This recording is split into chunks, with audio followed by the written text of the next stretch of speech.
అందరికీ నమస్కారం. నా పేరు ప్రకాష్ రాథోడ్. ఏదైతే ఈ ప్రెస్ మీట్ పెట్టడానికి ముఖ్య కారణం, నిన్న భూపాల్ రెడ్డి గారు, మాజీ ఎమ్మెల్యే భూపాల్ రెడ్డి గారు కంకిలో ధర్నా చేయడం జరిగింది. ఏం ధర్నా అంటే దళిత బంధు దళితులకు ఇవ్వాలని చెప్పేసి ధర్నా చేస్తామని చెప్తా ఉన్నాడు. అది కూడా ఎవరు దళిత సోదరులు, దళిత సంఘాలు చేసినట్టు. నిజంగా భూపాల్ రెడ్డి గారికి మరి మతిస్థిమితం కోల్పోయిందా, లేకపోతే ఆయన ఏ బ్రహ్మాల బతుకుతున్నాడా, లేకపోతే ఆయనకి ఏమైనా సోయి ఉందో లేదో తెలియని పరిస్థితి ఉంది. ఎందుకంటే ఇంకా ఆయన మెంటాలిటీ, ఇంకా ఆలోచన చిన్నపిల్లల ఆలోచన, ఆయన చిన్నపిల్లల మెంటాలిటీ ఉంది ఆయనది.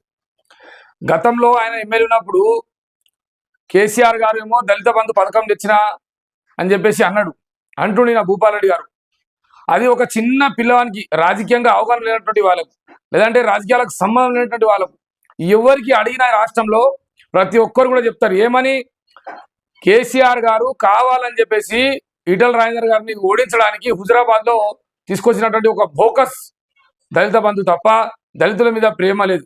ఎందుకంటే గతంలో కేసీఆర్ గారు దళితుల ఒక ఉప ముఖ్యమంత్రి అయినటువంటి రాజయ్య గారిని వెంటనే తొలగించి దళితులు నా పక్కన కూర్చోడానికి అర్హత లేదని చెప్పేసి చెప్పినటువంటి ఘనత టీఆర్ఎస్ పార్టీకి, కేసీఆర్ కి దక్కింది. ఇలా దళితుల గురించి మాట్లాడే హక్కు, అర్హత లేదు. ఎందుకంటే ఈ రాష్ట్రంలో అనేక రకాల 10 సంవత్సరాల కాలంలో అనేక రకాలుగా దళితుల మీద దాడి, అదేవిధంగా దళితుల మీద చిత్రహింస పెట్టి పోలీస్ కేసులు, దళిత మహిళల యొక్క అట్రాసిటీ కేసులు, అనేక రకాలుగా దళితుల మీద హత్యలు చేసినటువంటి ఘనత టీఆర్ఎస్ పార్టీకి దక్కింది. ఇలా దళితుల మీద ప్రేమ భూపాల్ రెడ్డి గారు చెప్తా ఉన్నాడు ఏమని, నేను దళితుల మీద మేము అందరం కూర్చున్నాం.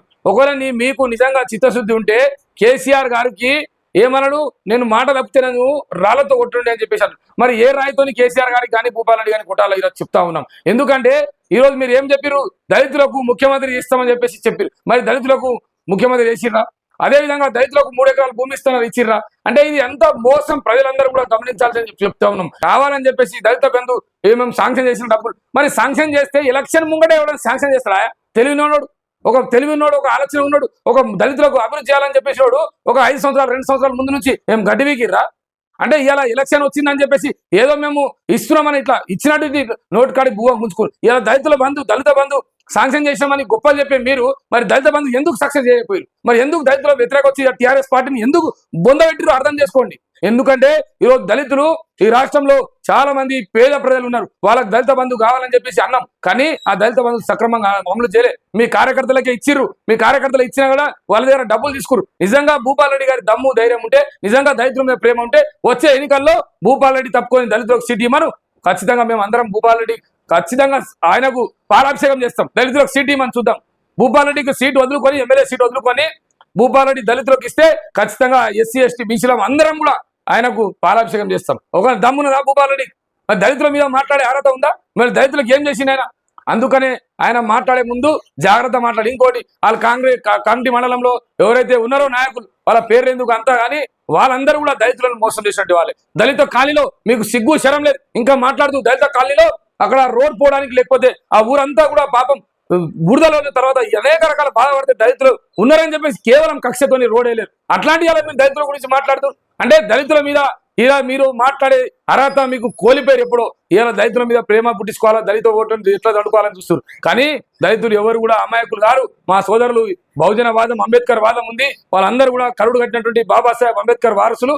నిజంగా వాళ్ళ అందరి లోపల రక్తం కూడా అదే ప్రవహిస్తుంది. కాబట్టి బాబాసాహెబ్ అంబేద్కర్ సాక్షిగా చెప్తున్నాం, భూపాల్ రెడ్డి గారికి ఇంకోసారి దళితుల గురించి మాట్లాడే అర్హత లేదు. ఈరోజు ఏమంటాడు, మీ బట్టి విక్రమార్క గారు ఉన్నారు కదా, కార్పొరేషన్ సబ్సిడీ నిధులు ఎందుకు వస్తలేవు, అదేవిధంగా సప్లా నిధులు ఎందుకు వస్తలేవు అంటే, సప్లా నిధులను దారి మనిషి అంటే ఘనత కేసీఆర్ కు. సప్లా నిధులు అన్ని పోయి కాళేశ్వరంలో పెట్టేసి భూపాల్ రెడ్డి గారు ఏమంటాడు, ఆయన ఏడీ ఆఫీస్ లో పైసలు మా వాళ్ళకి చెప్తున్నాడు. పాప అమాయకులు, వాళ్ళకి అర్థం కాదు కదా. కొంతమంది అలా మార్కెట్ లో వచ్చిన వాళ్ళు, వాళ్ళు ఏమంటారు, అందరు హోటల్లో తినేటోళ్ళు అందరూ ఏమంటారు, ఎవరు వాస్తవంగా ధర్నాకు రాలేదు. కానీ ఆయనకు తెలియక ఏడీ ఆఫీస్ లో ఏమంటుండు, ఏడీ ఆఫీస్ లో అక్కడ ఆగిన ఎస్సీ ఏడీ దగ్గర డబ్బులు ఆగినాయి, మేము శాంక్షన్ చేసామని. భూపాల్ రెడ్డి గారికి సవాల్, నిజంగా ఎవరు వస్తారో రండి, మేమే కాంగ్రెస్ కార్యకర్తలు, తర్వాత ఎవరు అవసరం లేదు, నేనే వస్తాం. మీరు ఏడీ ఆఫీస్ పోదాం, ఏడీ ఆఫీస్ లో ఎవరు పైసలు ఆపమన్నారో చెప్దాం. ఒకవేళ భూపాల్ రెడ్డి గారే ఆపమని చెప్పేసి ఏడీ గారు చెప్తే దేనికైనా సిద్ధమా? దానికి ఒక రాజకీయంగా ఒకవేళ నిజంగా భూపాల్ రెడ్డి గారు ఆపిరని చెప్పేసి ఏడీ గారు చెప్తే భూపాల్ రెడ్డి రాజకీయ సన్యాసానికి సిద్ధమా? దానికి ఒక సవాల్ ఆయన. తర్వాత భూపాల్ రెడ్డి గారు అంటున్నాడు, మేము తెచ్చినటువంటి పైసలు శాంక్షన్ అయినాయి అంటే ఆ పైసలే రాలేవు, వాళ్ళ అకౌంట్లో పైసలే వాళ్ళు ఏదో డ్రామా ఎలక్షన్లో చేసి దాన్ని చేతులు దులుపుకోవాలని చూసినటువంటి మీరు ఇలా దళిత బంధు పైసలు శాంక్షన్ రిలీజ్ చేయాలంటే ఎవరు చెవులో పూలు పెడుతురు? అంటే అమాయకులు ఎవరికి అర్థం కాదనుకుంటురా? ఇలా మీరు చెప్పినటువంటి మాటలకు ఆల్రెడీ నవ్వుతానే ఉన్నారు. ఆల్రెడీ జనాలకు కూడా తెలిసిపోయింది ఇవంతా ఫోకస్ దళిత బంధు. ఇలా మీరేమో జనాల ముంగట అరే ఏమని అంటే అలా నిలబడ్డ వాళ్ళందరినీ తీసుకొని ఏదో పెద్ద ఇది అనుకుంటుండు భూపాల్ గారు. మొన్న ఎలక్షన్లనే మీకు బొంద పెట్టిరు ఆల్రెడీ తెలుసు మీకు. ఇంకా అది భ్రమలకెళ్ళి మీకు ఇంకా అహంకారం పోలేదు. మీ అహంకారం అట్లనే ఉంది. అది తెలుసుకోవాలా ఏమైతుంది ఏమని. పిచ్చి పిచ్చిగా మాట్లాడి ఏదో ధర్నాలు చేయాలా మనం అంట. మరి ఆ రోజు మేము ధర్నాలు చేస్తే వాళ్ళ మీద కేసులు చేయాలా, వాళ్ళ మీద తాండాల రానియద్దు, వాళ్ళని రాళ్ళు తీసుకొని కొట్టాలి అన్నటువంటి నువ్వు ఇలా ధర్నా చేస్తున్నావు అంటే దాన్ని ఏమని అనుకోవాలా? ప్రజాస్వామ్యంలో రాజ్యాంగం బాబాసాహెబ్ అంబేద్కర్ రాసినటువంటి ఆర్టికల్ 19 ప్రకారం మాట్లాడే హక్కు, స్వేచ్ఛగా తిరిగే హక్కు ఉన్నది. ధర్నాలు చేసుకునే హక్కు, అధికారం ఉంది. కాంగ్రెస్ పార్టీ ఉన్నప్పుడు కూడా నేను ధర్నా చేసామంటే అది నీకు బాబాసాహెబ్ ఇచ్చినటువంటి రాజ్యాంగం ద్వారానే ధర్నా చేసుకుంటున్నావు. అప్పుడు కూడా నువ్వు అర్థం చేసుకోలేవు. అదేదో అధికారం ఉందని అహంకారంతో మాట్లాడినావు. ఆ అహంకారాన్ని తగ్గించుకొని అంటున్నాం. ఇప్పటికైనా తెలుసుకున్నావు కదా ధర్నా చేసే అధికారం ఎవరికైనా ఉంది. అందుకని మేము ఆ రోజు చేసినాం. ఆ రోజు మేము తండలో ఎంబడపోతే ధర్నాలు చేస్తే మమ్మల్ని రాళ్లతో కొట్టు, వాళ్ళతో కారంతో కొట్టున్నాను అట్లా బెదిరించినావు. అంటే అధికారం పోయినాక అర్థమవుతుంది. ఇంకా మీకు అహంకారం తగ్గలే. ఏదైతే మీ అహంకారం నెత్తి మీద ఉందో అది కాళ్ళక్కడికి రావాలా భూపాల్ గారు. అప్పుడు మీకు తెలుస్తుంది ప్రజల బాధలేదో, ప్రజలు ఏం కోరుకుంటారో, నేను ఎందుకు తిరస్కరించారో అదంతా రివ్యూ చేసుకో. ఇవి కావాలని చెప్పి దళితులను రెచ్చగొడితే ఎవరు రెచ్చిపోరు. మా వాళ్ళందరికీ అవగాహన ఉంది. దళిత సోదరులు అయితే చాలా మంచి అవగాహన ఉంది మీ మీద. మీరు ఎంత కపట ప్రేమ చూపిస్తారు, ఎట్లా దళితులను మోసం చేస్తారు, దళితులు అంటే మీకు ఎంత ఇది ఉందో అందరు తెలుసు.